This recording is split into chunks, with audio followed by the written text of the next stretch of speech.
Le livre de Osée, chapitre 8. Dieu dit: Toi, le prophète, sonne l'alarme, souffle dans la trompe posée sur tes lèvres.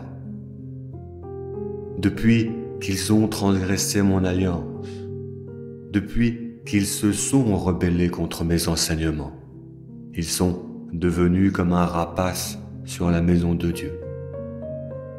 Ils appellent à l'aide vers moi en disant: Mon Dieu, nous te reconnaissons, nous, Israël.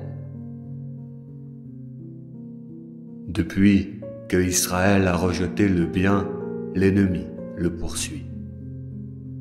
Ils ont couronné, mais leur roi ne venait pas de moi. Ils agissent comme des gouverneurs, mais je ne les reconnais pas comme tels.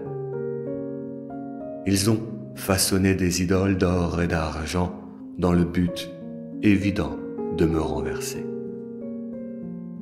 Samarie, je rejette ton veau d'or.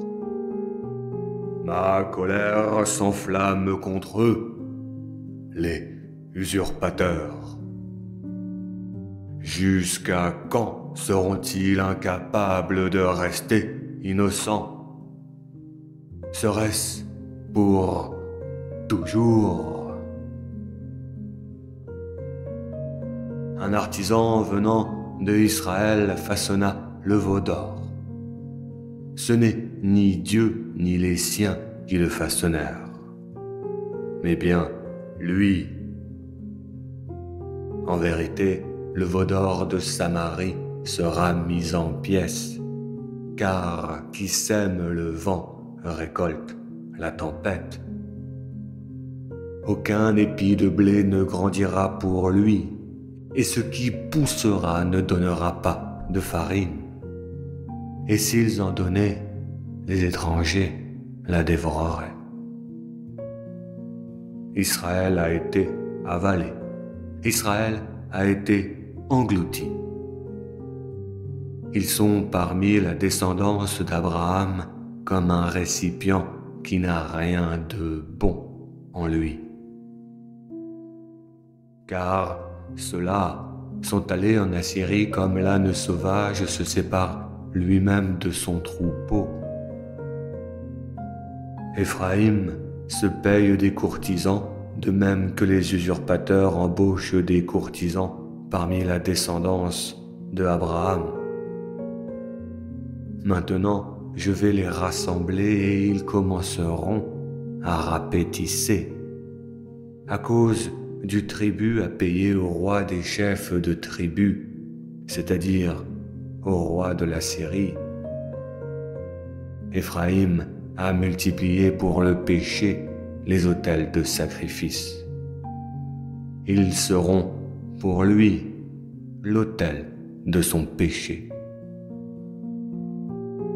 Pour lui, mes enseignements sont considérés comme étrangers à la vertu.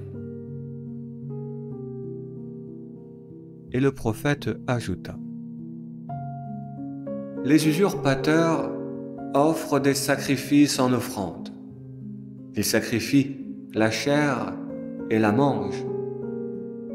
Mais Dieu ne trouve pas cela plaisant.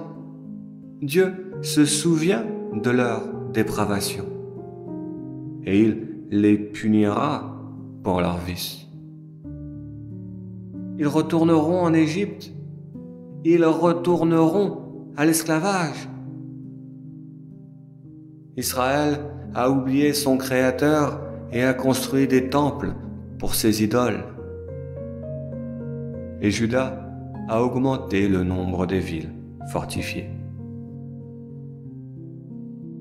Et Dieu conclut: J'enverrai dans les villes le feu qui dévorera leurs forteresses.